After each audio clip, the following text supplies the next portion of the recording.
RSS के पास खुद के कोई हीरोज नहीं है, क्योंकि उन्होंने कुछ किया ही नहीं, देश के लिए कुछ किया ही नहीं। जब पूरा का पूरा देश अंग्रेजों से लड़ रहा था, ये लोग देश को बांटने पर लगे हुए थे। बीजेपी गवर्नमेंट और आरएसएस की जो एजेंडा के खिलाफ है, क्योंकि जिन मुसलमानों को लोग देश का दुश्मन बता रहे हैं, वही मुसलमानों की शहादत, वही मुसलमानों का खून इस देश के आजाद करने में लगा हुआ है। इतनी आसानी से ये लोग ये झूठी नैरेटिव इसलिए फैलाते हैं क्योंकि इन्हें 100% पता है कि ये कुछ भी झूठ बोलेंगे, उसे आंख बंद करके मानने के लिए लोग हैं यहाँ पर, और उसको जस्टिफाई करने के लिए गोदी मीडिया अपने प्राइम टाइम को इस्तेमाल करती है। माफीनामा उसने मांगा था, वो असल में उसकी गद्दारी का, अपने गद्दारी की वजह से। अब एक नया पॉइंट भी आया है कि सिर्फ अंग्रेजों का नहीं, CIA का भी एजेंट था।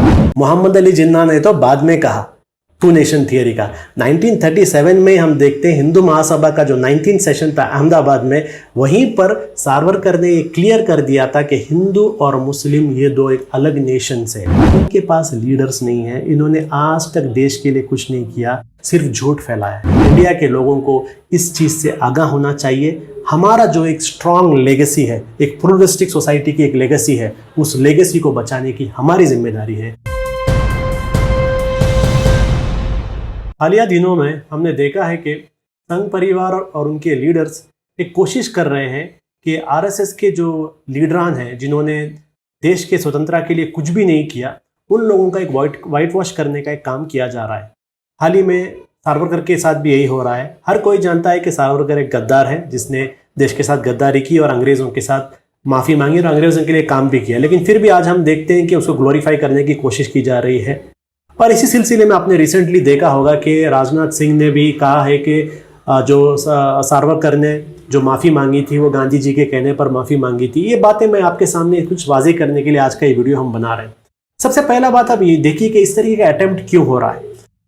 आरएसएस के पास खुद के कोई हीरोज नहीं है, क्योंकि उन्होंने कुछ किया ही नहीं, देश के लिए कुछ किया ही नहीं। जब पूरा का पूरा देश अंग्रेजों से लड़ रहा था, ये लोग देश को बांटने पर लगे हुए थे, तो कुछ किया नहीं।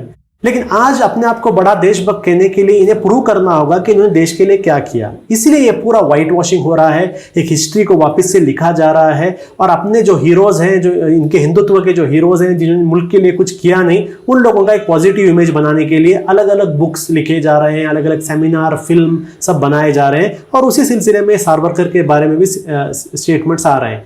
दूसरी चीज, हर कोई जानता है कि देश की आजादी में एक सब बड़ा रोल मुसलमानों ने किया। ये कोई भी एक छुपी हुई बात नहीं, हर कोई जानता है। लेकिन ये अभी की बीजेपी गवर्नमेंट और आरएसएस की जो एजेंडा के खिलाफ है, क्योंकि जिन मुसलमानों को लोग देश का दुश्मन बता रहे हैं, वही मुसलमानों की शहादत, वही मुसलमानों का खून इस देश के आजाद करने में लगा हुआ है, उसको आप छुपा नहीं सकते। इसलिए मुसलमानों को भी डिफेम करने के लिए, मुसलमानों ने देश के लिए कुछ नहीं किया, ऐसा भी एक नैरेटिव वो लोग ला रहे हैं।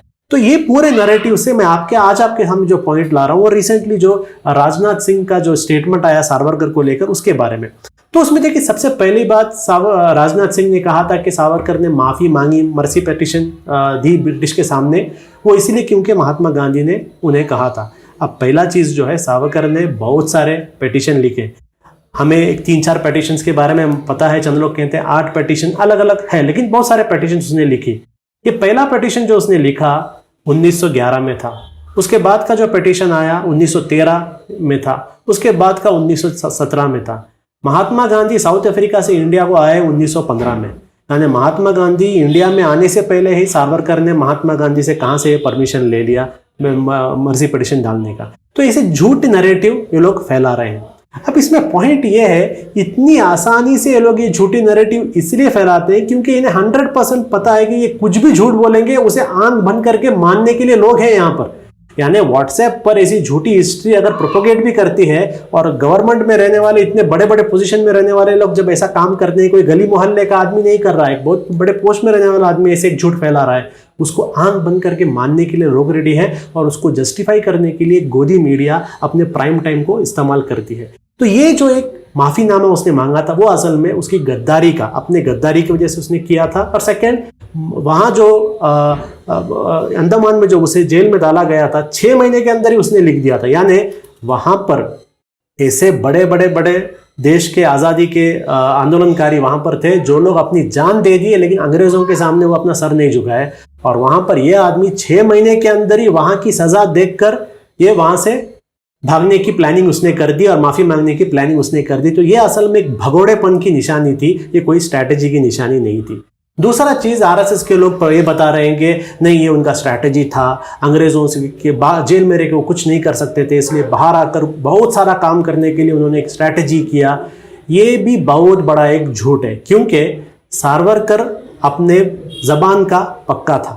उसने अंग्रेजों से अपनी माफीनामे में चंद बातें कही थी, उसमें से एक बात उसने ये भी कहा था कि मैं बाहर आऊंगा और अपनी जो भी कैपेसिटी, उस कैपेसिटी में इस गवर्नमेंट के लिए यानी ब्रिटिश गवर्नमेंट के लिए काम करूंगा, और अगर आप मुझे यहां से बाहर छोड़ेंगे तो मेरी बातें सुनकर बहुत सारे लोग जो भटक गए, देश की आजादी के लिए काम करने को उसने भटकना कहा, मेरी बात सुनकर जो बहुत सारे लोग भटक गए हैं वो सारे लोगों को मैं वापस रास्ते पे लाऊंगा, और वो सारे लोग भी जो है देश के लिए यानी अंग्रेजों के लिए काम करेंगे। यानी जो हमारे क्रांतिकारी थे, जो हमारे देश के लिए आंदोलनकारी थे, ये सारे लोगों को उसने भटका हुआ युवक था। और ऐसा नहीं है कि सिर्फ नाम के वास्ते उसने लिख दिया, हमें देखना चाहिए सावरकर जेल के बाहर आने के बाद उसने क्या कहा। सब लोग सिर्फ ये मसी पटिशन के बारे में बात कहते हैं, सब लोग कहते हैं उसने माफी मांगी, और आरएसएस के लोग कहते हैं वो स्ट्रैटेजी था। अब हमें देखना है बाहर आने के बाद उसने क्या किया। बाहर आने के बाद उसने अपनी पूरी जिंदगी अंग्रेजों के एजेंडा को इंडिया में इंप्लीमेंट करने के लिए लगा दी।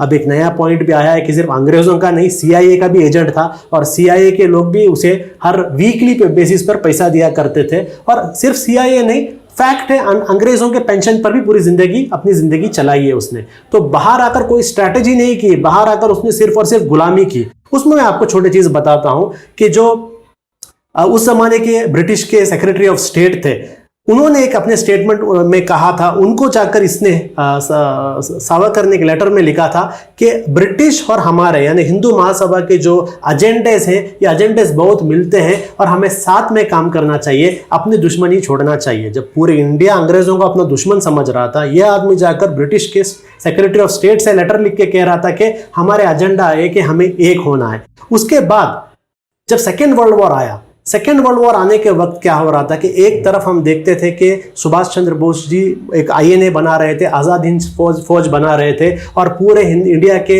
हर धर्म के लोगों से कह रहे थे कि आप आज़ाद हिंद फौज में जम जाओ और अंग्रेजों के खिलाफ लड़ो। उस वक्त ये सावरकर ये क्या कर रहा था, उस वक्त ये अपने कलकत्ता सेशन में सारे कॉलेज में जाने वाले हिंदू युवकों से कह रहा था कि आप ब्रिटिश के मिलिट्री फोर्स में ज्वाइन करो, आप ब्रिटिश के मिलिट्री को ज्वाइन करना है और ब्रिटिश आर्मी में आप जमकर आपको लड़ना होगा। किससे? यही हमारे आजाद हिंद फौज के लोग हैं, उनसे लड़ना होगा। उसके बाद जब गांधी जी ने सत्याग्रह का अनाउंसमेंट किया था दिसंबर 1940 में, तो मदुरा के सेशन में यही सावरकर कह रहा था कि उस सत्याग्रह को आप मत मानो, बल्कि जितना हो सके उतने लोग ब्रिटिश के आर्मी में जाकर जम जाओ। उसके बाद वापस आसाम और बंगाल में जब आजाद हिंद फौज के लोग जापानीज आर्मी के साथ इंडिया पर हमला कर रहे थे, उस वक्त पर भी जब बंगाल और आसाम में जंग चल रही थी, उस वक्त भी यही सावरकर कह रहा था हिंदू युवकों को कि आप लोग अंग्रेज की आर्मी में जमो और वहां आजाद हिंद फौज के खिलाफ लड़ने के लिए। और ये सिर्फ एक कहावती बातें नहीं है, यानी ब्रिटिश के उस वक्त का जो कमांडर इन चीफ है, उसने अपना जो आभार भी प्रकट किया था। उसने ये भी कहा था कि मैं बहुत आभारी हूं बैरिस्टर सावरकर का, जो हिंदुओं से कहता है कि ब्रिटिश आर्मी में जमो और अपनी जमीन के वास्ते लड़ो। यानी जो इसकी गुलामी है, इसकी सावरकर की गुलामी, इस गुलामी का सर्टिफिकेट भी इसको अंग्रेजों ने दिया है। यानी सिर्फ वन साइडेड गुलामी नहीं था, अदर साइड से इसे सर्टिफिकेट भी मिला है। उसके बाद जब हम देखते हैं 23rd सेशन जब था हिंदू महासभा का भगलपुर में 1941 में, वहां पर भी इसने वापस ये कहा था कि हिंदुत्व का एक जिम्मेदारी है कि ब्रिटिश गवर्नमेंट के साथ मिलकर आर्मी, नेवी और एरियल फोर्स में जितना हो सके उतना जमे।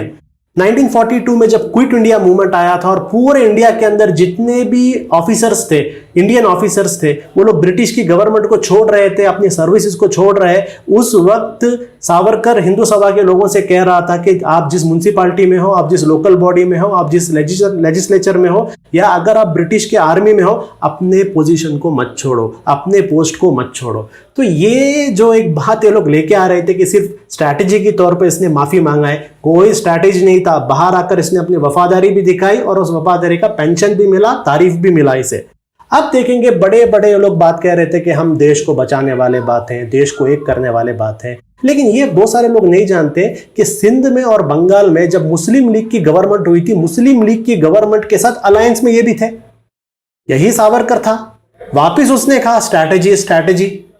लेकिन वहां पर जब सिंध के असेंबली में एक रेजोल्यूशन पास किया गया कि एक अलग कंट्री बनाना चाहिए पाकिस्तान, या मुसलमानों के लिए अलग कंट्री बनाना चाहिए, उसके बावजूद भी ये सावरकर की पार्टी के लोग रेजिग्नेशन नहीं किए, अपना मिनिस्टर का पोस्ट बचा के रखे। यानी जब जब बात अपने पर्सनल बेनिफिट की आती है, इनके लिए देश कोई मायने नहीं रखता, सिर्फ उसके बाद आज बड़ा ग्लोरिफिकेशन की बातें होती हैं। अब नेक्स्ट बात मैं आपको बताता हूं इसके अंदर क्यों मुस्लिम लीग के साथ, और मुस्लिम लीग ने जब एक टू नेशन की बात की, सावरकर की पार्टी के लोगों ने अपना पोस्ट से क्यों नहीं इस्तीफा दिया। वो इसलिए क्योंकि मोहम्मद अली जिन्ना ने तो बाद में कहा टू नेशन थियरी का। 1937 में हम देखते हैं हिंदू महासभा का जो 19 सेशन था अहमदाबाद में, वहीं पर सावरकर ने ये क्लियर कर दिया था कि हिंदू और मुस्लिम ये दो एक अलग नेशंस है, ये दो अलग नेशंस है, एक अपोजिट नेशंस है, ये एक नहीं हो सकते, दो अलग नेशन है। तो ये टू नेशन थियरी की सबसे पहले बात करने वाला आदमी यही है। तो जब आगे जाकर सिंध के असेंबली में जब 1943 में रेजोल्यूशन पास किया, तो इसके पार्टी के लोगों ने अपोज नहीं किया, क्योंकि ये लोग खुद चाहते थे कि टू नेशन होना चाहिए।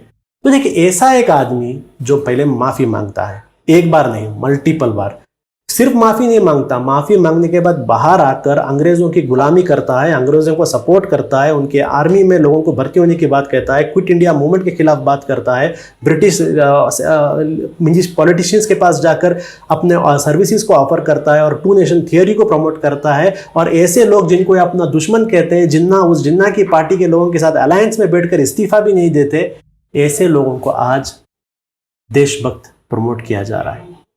ये इसलिए हो रहा है, जैसे मैंने पहले कहा था, इनके पास लीडर्स नहीं है, इन्होंने आज तक देश के लिए कुछ नहीं किया, सिर्फ झूठ फैलाया है। आने वाले दिनों में भी आप देखेंगे ऐसे ही होगा, ऐसे ही होगा। ऐसे ऐसे लोग जिनका नाम आपने कभी नहीं सुना होगा, उनको नेशनल फिगर्स बनाया जाएगा। और टीपू सुल्तान जैसे लोग, अलग अलग जो मुस्लिम आज़ादी के शहीद हैं, इन लोगों को डिफेम किया जाएगा, हिस्ट्री को रीराइट किया जाएगा। ये फैसिज्म का एक तरीका होता है कि फैसिज्म अपना हिस्ट्री बनाते हैं। हमें इंडिया के लोगों को इस चीज़ से आगाह होना चाहिए। हमारा जो एक स्ट्रॉन्ग लेगेसी है, एक प्लूरलिस्टिक सोसाइटी की एक लेगेसी है, उस लेगेसी को बचाने की हमारी जिम्मेदारी है। और हमारे हिस्ट्री के साथ मुदाखलत करने की जब जब कोशिश आरएसएस के लोग और ये हिंदुत्ववादी करेंगे, उसे रोकने की भी जिम्मेदारी हमारी है।